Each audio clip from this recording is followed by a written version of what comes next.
Candidato, queria começar com um fato curioso que chamou a atenção já na pré-campanha, que foi os outdoors que o partido escolheu espalhar do senhor pelo país com quem é Renan Santos. Queria que o senhor começasse essa sabatina respondendo quem é Renan Santos e o que propõe essa candidatura do senhor. Então, esses outdoors nem vieram do partido ou da gente, foi aparentemente fãs foram colocando. E o slogan Quem é Renan Santos começou por causa de uma provocação. Que alguém fala, quem é Renan Santos? E a gente, já que eu sou desconhecido, então... a galera começou, quem é, tem gente que fez camiseta. Cara, Renan Santos, cara, quem sou eu, né? Eu respondo sempre, vai ficando automático, mas vou tentar não responder igual todas. Eu sou uma pessoa muito ambiciosa, um tanto quanto esquisito, um cara... tenho muitos amigos, sou muito fiel, muito leal aos amigos, mas sou uma pessoa tímida, venci uma dificuldade muito grande. Eu venci a timidez por ficar falando, tem que ser simpático com todo mundo. Eu não sou muito bom nisso, mas adoro o que eu faço, adoro falar de política, adoro dar entrevistas assim, adoro aprofundar certas conversas. Sou uma pessoa que odeia injustiça, gosto de ler, gosto de cozinhar e tenho uma visão de Brasil muito ambiciosa. Eu não sou uma pessoa fechada em caixinhas ideológicas, porque eu acho que isso é emburrecedor. Eu tenho uma caixinha na minha cabeça que é um país, o que é um país glorioso, o que é levar o país a ser uma potência e o que eu posso contribuir para isso. Então, a chave para mim entender é entender o que eu almejo e o que deve ser feito para chegar até lá. E para mim isso é inspirado nos grandes líderes da história que eu me inspiro, nas grandes nações que se construíram às vezes do nada. Poder fazer isso pelo Brasil é o que vem motivando não só eu, mas um grupo estranho de pessoas que montou esse partido político, que financiou isso tudo, que é uma coisa muito difusa, é um fenômeno muito novo, ainda vai ser estudado o que está acontecendo, é um fenômeno muito novo na política brasileira. Candidato, eu quero começar falando sobre política de segurança pública. No seu plano de governo, no capítulo 2, o senhor faz menções a El Salvador e o Presídio de Segurança Máxima, SECOT. O senhor fala em aplicação de direito penal do inimigo, em restrições de direitos a integrantes de facções, inversão de ônus da prova para confisco de bens. Em El Salvador, 2% da população é população carcerária. E mais de 8 mil pessoas foram presas e eram inocentes. Depois foram soltas pelo governo de El Salvador e o governo admitiu que não havia nada contra essas pessoas. Presunção de inocência é uma cláusula pétrea da nossa Constituição. Então, onde o senhor vai traçar esse limite para que o Estado não veja o cidadão como um condenado de antemão? Olha só, a primeira coisa para a gente esclarecer, o que eu gosto de El Salvador é justamente a disposição que o Bukele teve em tratar o que é uma guerra como guerra. Guerras são guerras, e ele enfrentou isso e tornou o país dele, que era um narco-estado, num estado que hoje é orgulhoso de si, que resolveu esse problema. Mas guerra, por vezes, supõe a suspensão de direitos constitucionais, garantias Por isso que constitucionais. existe o estado de sítio, existe o estado de defesa, existe a garantia da lei da ordem. A nossa Constituição é muito precisa, isso lá prevê diversos meios de gradação. Então, quando eu falo falando da guerra, eu estou falando do intuito, da vontade por parte do Estado em fazer um enfrentamento que terá um fim. Quando eu falo de guerra sobre um assunto, olha, vamos fazer a guerra às drogas, ou a guerra contra alguma coisa. Uma guerra que é permanente não é uma guerra. É igual uma coisa endêmica, ela permanece acontecendo. Uma guerra precisamos destruir, preciso vencer o crime. Isso é uma coisa provisória. A ideia de vencer o crime, especialmente o crime organizado, é ter um enfrentamento definitivo contra organizações que se tornaram organizações transnacionais, multibilionárias. A inspiração é essa. A vitória sobre o crime no Brasil não vai estar nos termos de El Salvador, porque o crime no Brasil é diferente de El Salvador. Então nós temos que usar outras estratégias, outras táticas contra eles. Dito isso, o modelo de direito penal do inimigo, que já foi recebido pela Constituição brasileira, porque eu posso citar inúmeros exemplos. A lei antiterrorismo no Brasil é baseada no direito penal do inimigo. A lei do abate, que permite que um avião de guerra brasileiro pegue um avião, por exemplo, com droga que está vindo de fora e que não se identifique, ele pode abater, é baseado no direito penal do inimigo. Inclusive até os GCRIMs, que, vamos dizer, aceleram o processo criminal, ele também é inspirado no direito penal do inimigo. Essa é uma doutrina muito abrangente. E a doutrina do direito penal do inimigo, ela tão mais foi recepcionada que agora passou a lei antifacção no Brasil, que é puro direito penal do inimigo. Tanto que eles fazem 70%, 80% do nosso trabalho já, a legislação que passou. E ela não é, vamos dizer, contraditória com, vamos dizer, os valores da Constituição. Muito pelo contrário, ela é passível de ser recebida. É entregar um status especial a alguém que se comporta como um ente anômalo. Esse ente anômalo existe. Por exemplo, aquilo que eu citei. Um avião que entra no nosso território trazendo droga, ele está, vamos dizer, por origem, violando o espaço aéreo nacional para cometer um crime. Portanto, ele precisa ser abatido. Uma pessoa que é um terrorista, que vai jogar uma bomba na Praça da Sé, lá em São Paulo, um lugar movimentado, se eu não fizer, por exemplo, uma prisão baseada nos atos preparatórios, o que para crimes comuns não acontece, eu vou permitir que aconteça uma desgraça, portanto eu tenho que atuar. Igual um crime contra o Estado Democrático de Direito, que também é previsto. Também é direito penal do inimigo.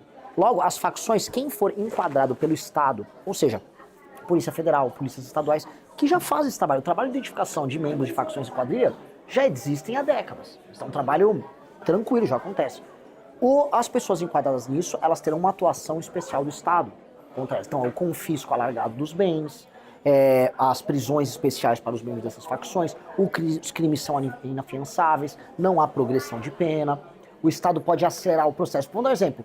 Um criminoso está com uma carga de metralhadoras escondido dentro de uma casa num morro no Rio de Janeiro. Eu tenho que fazer a operação, eu vou ter que entrar naquela casa e eu tenho que sair prendendo todo mundo. Ah, mas ele ainda não... Eu tenho que sair e aprender antes de tudo.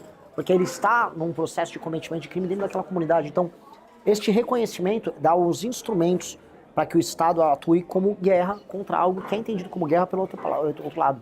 Dito isto, o senhor é a favor da classificação de facções criminosas como grupo terroristas, como fez o presidente Donald Trump em relação ao Comando Vermelho e ao primeiro comando da capital? Essa, eu vou falar, é uma pergunta que demanda uma reflexão, porque ela é para um candidato perigosa. Como brasileiro e como estrategista no tema, e eu como presidente da República tenho que lidar com isso pouca diferença me faz para derrotar o crime organizado. Isso tem um efeito de marketing, tipo, o mundo reconheceu o problema e os brasileiros vão falar mais do problema, beleza, tem um efeito. Agora também tem um efeito de entregar aos Estados Unidos da América poder, por exemplo, para que eles possam sancionar empresas brasileiras que eles consideram que tenham relações com essas facções. Então eles podem estabelecer, por exemplo, que, sei lá, um distribuidor de combustível, o Brasil vende etanol para os Estados Unidos. Ah, esses caras tiveram uma relação com o distribuidor de combustível, tinha relação com o PCC, logo esses caras estão crime organizado, logo não vai operar aqui com os Estados Unidos. No fundo é sobre concentração de poder da parte deles. Porque quem vai destruir o crime não são eles. Somos nós. Mas muita gente ficou comemorando nas redes sociais. Eu tenho que ser cuidadoso, porque a pessoa que está comemorando acredita no mesmo que eu acredito. Ela só está iludida um pouco com a capacidade do Trump ser amigo da gente aqui na América do Sul. Candidato, queria explorar agora a sua relação em eventual governo com o Congresso. O senhor tem propostas de reformas amplas, como reforma administrativa, reforma da Previdência, inclusive uma PEC da transição, como fez lá o presidente eleito na época, Lula, quando ganhou a eleição. O senhor também tem uma proposta basicamente nesse sentido para mudar a questão fiscal. Como é que o senhor pretende fazer isso com uma base reduzida, né? Hoje o Missão é um partido pequeno e, claro, sabendo do tamanho do problema que é um presidente hoje lidar com as emendas parlamentares. Eu até falei hoje aqui no evento, eu vou nessa linha. Eu não vou negar compor governo. Eu vou entender que o Brasil é um regime semi-parlamentarista e eu vou convidar partidos para formarem maioria comigo, mediante resoluções dos seus partidos vinculantes às suas bancadas para que votem na agenda que venceu as urnas. Como eu fui muito claro na agenda que venceu as eleições, está claro, eu publiquei um livro, eu dou entrevista para vocês, sempre está no Ministério da Fazenda, o ministro da Fazenda indicado para falar sobre economia, para falar sobre segurança. Eu tenho, portanto, a posição moral de cobrar os presidentes dos partidos. Está aqui a agenda que venceu. Essa agenda venceu nas urnas. Faça, então, uma resolução vinculante à sua bancada e venha compor governo. Indique-me nomes sérios e técnicos e ilibados para compor governo. Primeira parte. Segunda parte. Nós vamos alterar a dinâmica das emendas. A dinâmica das emendas não pode ser mais vinculada ao aumento da receita. A dinâmica das emendas tem que ser vinculada necessariamente à quantidade de espaço discricionário aberta no orçamento mediante redução de despesas obrigatórias. Assim como eu ganho mais espaço para investimento, posso ter uma política de redução de juros, as emendas parlamentares aumentam para o parlamentar. Então ele passa a ser o primeiro interessado a tocar a minha agenda fiscal, que é o que me interessa. E aí eu começo a utilizar o Centrão como um instrumento fiscalista e não como um elemento de destruição do orçamento como é hoje, né? Expansão do patabom, etc. Com essas duas coisas, eu consigo passar todas as pautas mais impopulares, que são as pautas ligadas à reforma fiscal, que nem deveriam ser impopulares, as pessoas hiperestimam a impopularidade disso. Agora, a agenda de segurança não me preocupa. Hoje, no governo Lula, ela passa. Hoje, o próprio Centrão, gente do PT vota, às vezes, em agenda de segurança. Então, me preocupa bem menos do que a agenda de competitividade e a agenda de de reformas. Entendi. Até porque emendas é uma questão. A minha dúvida é se o senhor vai conseguir fazer a cabeça do parlamentar diminuir o seu interesse por emendas, porque cresceu substancialmente o valor das emendas. O que eu vou fazer é não negar. Já que tem a emenda, o critério da emenda não vai ser o aumento da receita, e o critério da emenda passa a ser ele, né, com a equipe do partido dele, dá para cortar essa despesa aqui, dá para fazer uma reforma administrativa assim assado. Poxa, sobrou mais espaço discricionário, eu tenho mais emenda. Isso torna o parlamentar um elemento de fiscalização do orçamento e não de destruição. Então isso funciona. E aí vem uma segunda coisa, que é disciplinar o uso da emenda. Porque muitos querem emenda porque, né, ninguém é de ferro, eles querem roubar. A gente sabe disso. E o Flávio Dino tá com todo mundo ali na mão. Tá pronto para pegar essa turma. Então, dentro da nossa legislação, que eu chamo de Lei de Responsabilidade Gerencial, nós vamos disciplinar o uso da emenda para políticas públicas que atendam a indicadores de desempenho óbvios e metrificáveis, que vão desde a construção de escolas para melhorar o índice educacional do município, fornecimento de água e esgoto, a construção de estradas e rodagens, vias de passagem, estradas vicinais, aumento da atividade econômica. Então, tudo que a emenda for... a emenda vai ser qualificada para atuar nessa área, e quanto melhor for o prefeito, mais emenda que ele recebe. E aí o deputado, então, passa a ter que repassar as emendas, para políticas que funcionam, e 2, para municípios que estejam executando bem essas políticas. Aí a emenda deixa de ser um problema. Hoje ela é um problema. O seu plano de governo, ele me surpreendeu na área econômica. O senhor faz referências a Javier Milei, presidente da Argentina, que é ultraliberal. Mas o senhor, no seu plano, fala que não é solução privatizar todas as empresas. Quais empresas o senhor, caso for eleito presidente, pretende privatizar? Petrobras, por exemplo? Jamais. Por que não? Porque é estratégico. E nós estamos num mundo em guerra. Um mundo em guerra em que recursos naturais eles serão utilizados como ferramenta de guerra. Eu vou dar um exemplo. O conflito que os Estados Unidos patrocina contra da Rússia com a Ucrânia, ele apoia a Ucrânia, é um elemento que aumenta o preço do barril do petróleo, porque a Rússia é um fornecedor internacional. O conflito que houve agora no Irã tem esse mesmo papel de impactar no preço do petróleo. Mesma coisa o controle que ele quer ter sobre as reservas da Venezuela. O que os Estados Unidos estão sinalizando com isso? Eles jogam uma pressão inflacionária na China, que é bom para eles são autossuficientes em termos de energia, e do outro lado também reforçam os seus estoques, como que eles fizeram na Venezuela. Aí a gente vai falar, não, vou vender a Petrobras, vou permitir que outras nações façam as nossas políticas de energia. Isso é uma loucura, é igual vou terceirizar aqui minhas forças armadas. A gente não pode fazer isso, é uma questão estratégica. Agora, vamos trazer empresas para participarem do refino? Vamos trazer iniciativa privada para aumentar o share, por exemplo, na extração? Vamos. Distribuição, vamos abrir mais o mercado? Vamos. Agora, reservas, política, inteligência, formulação de preços em alguns momentos, formulação de estoques estratégicos, é necessário, porque aí não é mais o campo econômico, é geopolítico. É muito diferente dos Correios. Vamos vender os Correios.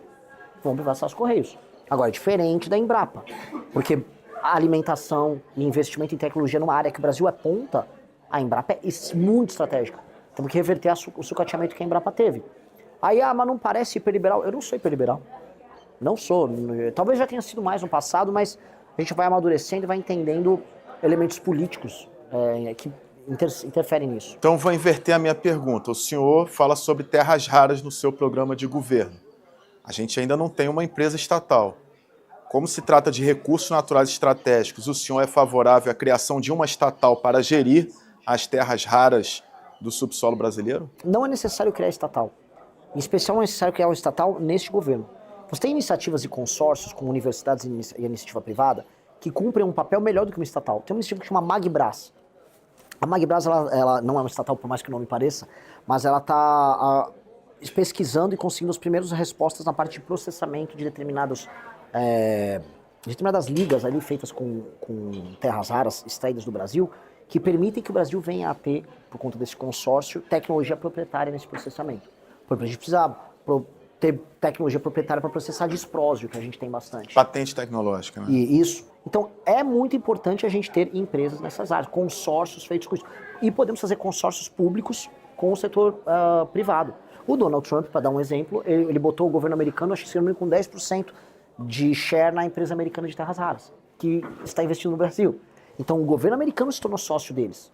Ou seja, mostra o interesse estratégico. Eu acho que o Brasil pode fazer investimentos e parcerias com iniciativa privada nisso. Até porque, em muitas dessas áreas, nós vamos precisar fazer joint ventures com empresas internacionais. Um exemplo claro, se haverá um investimento na parte de extração de terras raras na região de Goiás ou na região do Pará, e aí vão montar a empresa de extração, eu vou exigir que o processamento fique no Brasil e que haja uma política, e é uma política de Estado com países amigos, para iniciar a fabricação de baterias, criação de zonas econômicas especiais.